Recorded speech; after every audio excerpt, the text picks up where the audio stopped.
I've been working at a high school for several years. Some women say that I look handsome for 26, but I can't maintain a relationship for long. From what I figured, I think it's because I'm too clingy. Before the next school year started, a new female teacher was hired. Her name is Veronica Sanchez from Puerto Rico.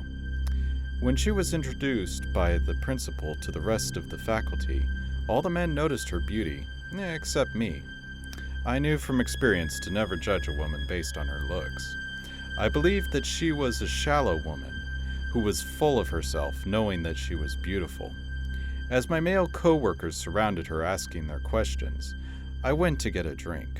I took a sip when she came over to introduce herself to me. When I shook her hand, she smiled at me, and it was a genuine smile that left an impression on me. I watched her being pulled into the crowd again, and left the room before the wave of emotions overwhelmed me. During the school year, Sanchez and I would eat together during her lunch break. Every now and again, there would be a male faculty member trying to interrupt our conversation to talk to her. While she would be nice about telling him to leave, I would be more blunt. She tells me that I'm different from other men who met her. I accept the compliment and get to know her. We slowly realized that we had a lot in common, which made me more interested in her. I became so infatuated with her that my friends would be annoyed every time I would bring her up. One day I was at school late grading papers. I would usually walk around to make sure that my legs wouldn't fall asleep.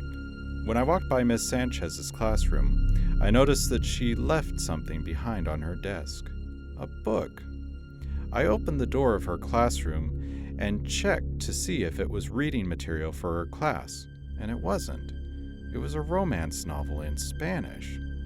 I realized that she left in a hurry, that she must have forgotten about it.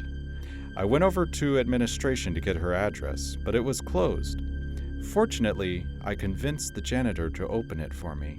I searched through the files and found her address. I grabbed all my things and headed over to my car, knowing that my next stop was at Miss Sanchez's house.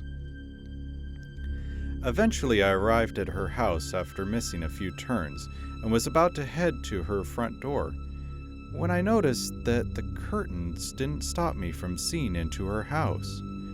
I walked around the house, then she walked into her bedroom wearing a towel. As she was drying herself off, I was hypnotized at the sight of her body. I wondered, how can a woman with great beauty and curves can be single for so long? I had to come back to reality and return this book so that I can finish grading papers. I quietly walked over to the front door and rang the doorbell. She answered the door in a robe and was glad I was there. I returned her book and she invited me inside, but I had declined, admitting that I had to grade papers tomorrow. She was disappointed, but she was happy again when I said I was available this coming weekend. We said our farewells and I headed home, trying to keep my heart from racing. Over several months, I grew closer to Veronica and continued to watch her. I learned that she was lonely one night when I called her to check up on her. She confided in me that her best friend got married and she wasn't invited to the wedding. She didn't always come out from the shower, but sometimes she would be in her pajamas or trying on clothes for tomorrow. No other male co-worker knew about her curtains, and I made sure of it. Watching her brought us closer together. One night, Veronica and I had plans to go to a jazz club, and I headed to her house to pick her up. I usually don't watch her and meet up with her on the same day outside of work. I was walking up to her front door when I heard some rustling and noises in the bushes. When I went over to investigate, I saw two of her students watching and recording her. I became furious that they use our time together for their childish antics. One of them bumped into me, and I used the opportunity to scare them off by deepening my voice. After they ran off, I calmed myself down before knocking on Veronica's door. We went on our date and enjoyed ourselves, but she noticed that I was upset for most of the night. I told her it was nothing. The next day at the school, I put notes on those students' lockers saying that they were being watched.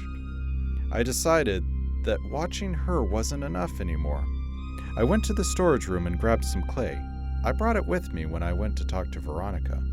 Our conversation was about how she had a good time last night, and if we could do something this weekend, which I agreed to. As I helped her with her things, I used the opportunity to imprint one of her house keys onto the clay when she wasn't looking. 2 nights later, I returned to her house to watch her again. She was reading a book while texting me. Luckily, my phone was on vibrate, and we had a whole conversation before she decided to go to bed early. I saw after our conversation she was happy and cheerful, which made me happy. After she went to bed, I waited an hour before entering her house. I walked around and explored until I came to her bedroom. I pulled the comforter to cover her shoulders and decided to leave, because I had to think about plans for our next date, because I believe she wants us to be serious.